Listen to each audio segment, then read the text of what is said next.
news, and we're back in business with more reviews. Firstly, we would like to say Happy Mother's Day to our mum and all the grandmothers, mums, etc. Secondly, we would like to share our thoughts and prayers with all of the people who have lost loved ones or are currently battling the coronavirus. You've probably heard of it and it's not a very nice thing, but there are ways we can solve this, as like washing your hands and keeping away from keeping away from people, so social distancing. We hope that you are doing fine and we share our thoughts and prayers with you once again. Our Kickstarter campaign was successful! Thank you so much to everyone who supported us and pre-ordered our books. Our books will be with you in April. You can also find our books on Amazon and Kindle. So the books we will be reviewing today are Future and the Past. I'll be going first reviewing Little Woman by Louisa May Alcott. And I'll be going next reviewing The Beast of Buckingham Palace by David Walliams. This review is a continuation that I started in February, and I did a vlog and we went to watch Little Woman in the cinema. And I just love how the movie portrayed this book, and it was so fun and interesting seeing what the girls, the four March sisters in this book, got up to. And I could really, my book, Sagas of Anya, was also set in the 19th century, so I could really relate to it. So now I'm going to tell you a bit about this book. So it was set in the 19th century, like I said before, and it's just about these four girls, the March sisters, Jo, Beth, Amy and Meg. And they just get up to so much trouble. Here you can see ice skates. This is where Amy falls into the lake. Here you can see a picnic. They go on picnics together quite a lot. Feathers, Jo loves to write. And yeah, much more on this front cover. It's just about the struggles of girls living back in the 19th century and what they went through. And it's really cool and interesting seeing the differences between my life as a 12-year-old girl and their life as sort of teenager age. The sisters in this book all have their own traits. So Meg, being the oldest, is a responsible one and she's very sociable. Then there's Jo, who loves reading and writing, like I said before. Next is Beth. Beth is the shy one. She's very timid, she's very anxious. She doesn't go to school because she's just so anxious she can't leave the house basically. She just stays at home and helps with the cooking, the washing, the cleaning, stuff like that. And then you have Amy, who's very, very confident. Here's a paintbrush representing how much she loves art. She is very artistic and she's very confident in herself. Now I'm going to be reading an extract of this book. So I'm just going to set the scene a bit for you. Jo and Meg, the older sister, the two oldest, they went out to the play with some of their friends, and Amy really wanted to go, but they wouldn't let her because she was too young. So when they got back, there was a surprise waiting for Jo. There, Jo was mistaken. The next day, she made a discovery which produced the tempest. Meg, Beth and Amy were sitting together late in the afternoon when Jo burst into the room looking excited and demanding breathlessly, "Is anyone taking my story?" Meg and Beth said no at once and looked surprised. Amy poked the fire and said nothing. Jo saw her colour rise and was down upon her in a minute. "Amy, you've got it!" "No, I haven't." "You know where it is then?" "No, I don't." "That's a fib!" cried Jo, taking her by the shoulders and looking fierce enough to frighten a much braver child than Amy. "It isn't. I haven't got it. Don't know where it is now and don't care." "You know something about it and you better tell at once or I'll make you," said Jo, giving her a slight shake. "Scold as much as you like. You'll never get your silly old story again," cried Amy, getting excited in her turn. "Why not?" "I burnt it up."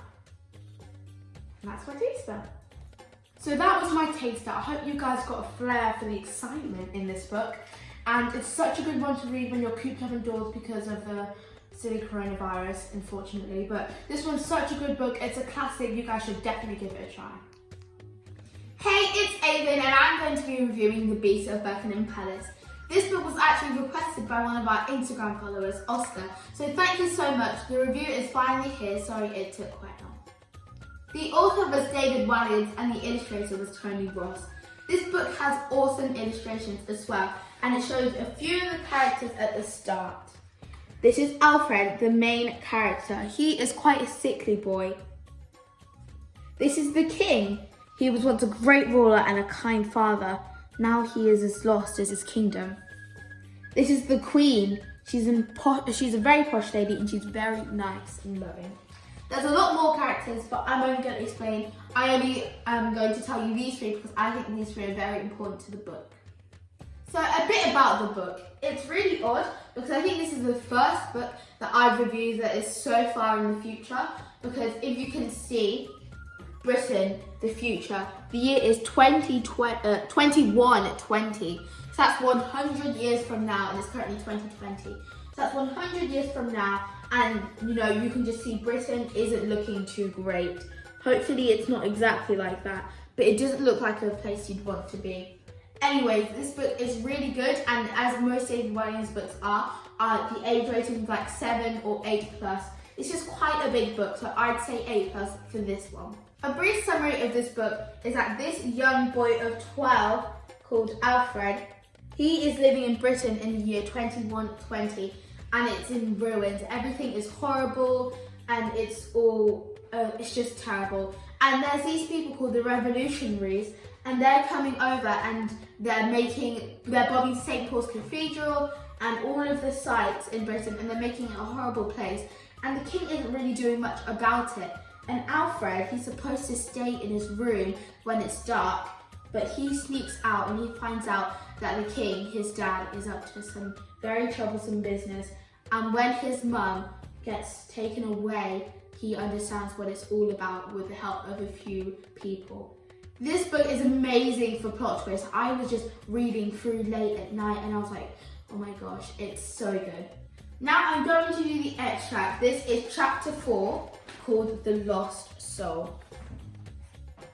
Now before this, as you probably might not understand, let me just switch the book here. Alfred has snuck out of his room because he knows his father is up to no good, but he doesn't know what it's about. He doesn't know what possibly his father could be doing, so he snuck out of his room into the throne room. The throne room was modern and high-tech compared to the rest of Buckingham Palace, which had not been changed for centuries. The walls, floor and ceiling was silver metal. One side was covered with a giant television screen, affording any view of the palace imaginable from a roving flying robot. In front of the screen was a figure slumped on the throne, the king. The man was only in his 50s, but he looked a good deal older. He had a long grey beard and deep dark circles around his eyes. His appearance had changed rapidly over the years. This once handsome, upright man, full of life and love and laughter, had become an empty shell. Alfred thought that something must have happened to him, something terrible to make him like this. Father was a completely different man from how he'd been when Alfred was a toddler. It was disturbing to witness such a change in him. As always, the king was wearing his silk pyjamas and dressing gown. He never got dressed, or shaved, or even washed. You would never guess he was the king, once he'd been a great guardian of the British people. Now he was seen as their enemy. Behind the king stood the Lord Protector, his long thin fingers creeping up the back of the throne. Lord Protector, what in the name of Great Britain do you think you are doing? Demanded the Queen. The Lord Protector looked past her and the two royal guards. He'd spotted the prince crouching behind them. Well, well, well. We have an uninvited guest, he purred. What? Demanded the Queen.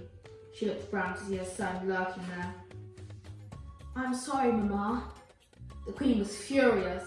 Alfred, I told you to stay in the room.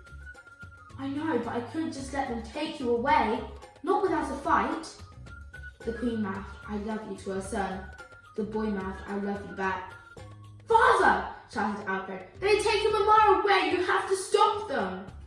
The King turned to his son, but his eyes had absence about them, as if there was a deep sadness that no one could reach.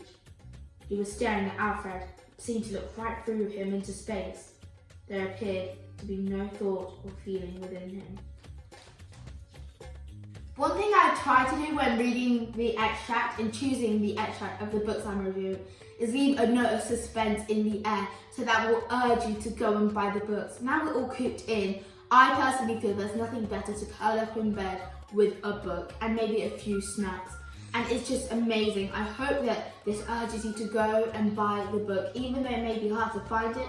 you could probably still order it online, and it's an amazing book. I advise you to buy it so much.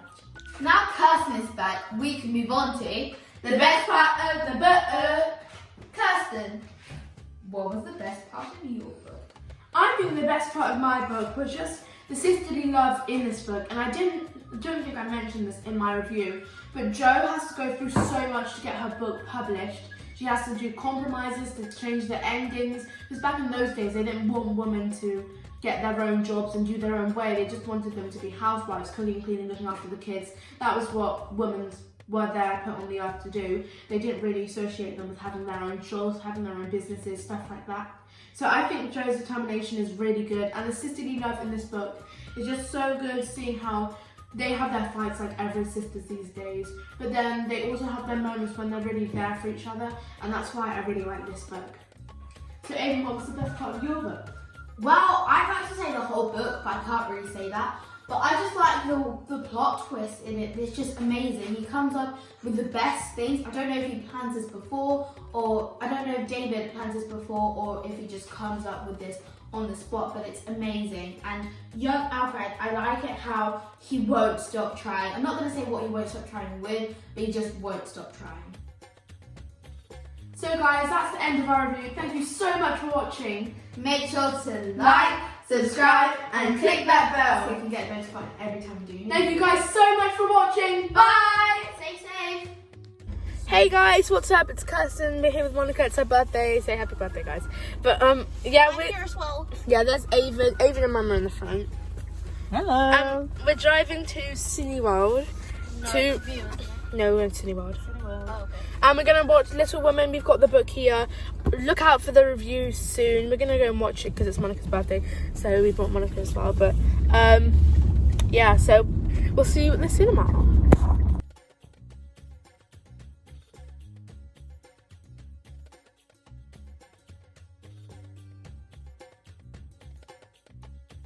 Hey guys, so we just finished from watching Little Women. It was really good. It was really good, yeah. It's really true to the book as well. And it has a really nice meaning to it. Yeah. If we won't say any spoilers. Yeah, we but won't you say guys any should spoilers. definitely watch it.